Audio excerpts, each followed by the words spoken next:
Before we jump straight into making preferences for everything under the sun, I wanted to take a moment to talk about something called choice paralysis. In 2000, a team of researchers conducted a famous study involving jam. The researchers operated a booth at a grocery store, offering jam samples.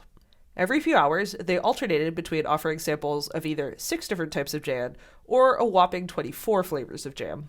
What the researchers were testing was which method was actually more successful at getting customers to purchase the jam. What do you think? Now, you might be going, with more options, the customers were more likely to find their perfect, personalized jam and happily purchase it. But the findings of the study actually found that shoppers who were presented with fewer choices were more likely to purchase some jam. So what does this mean for settings? Well, settings are kind of like those jars of jam. Giving the users a few key options is good, but overwhelm them with screens upon screens upon screens of settings, and they don't buy any jam. Use your app. If you and your team can't decide on a feature, resist the temptation just to make it a setting. That shifts the burden of deciding the value of the setting onto the user.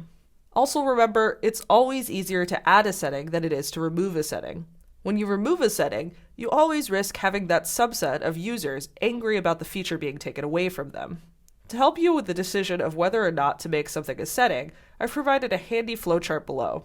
In addition, I've linked the material design guidelines for settings.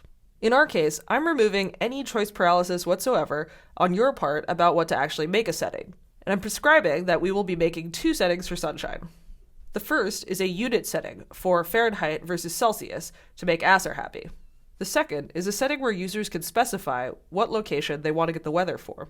Let's get started.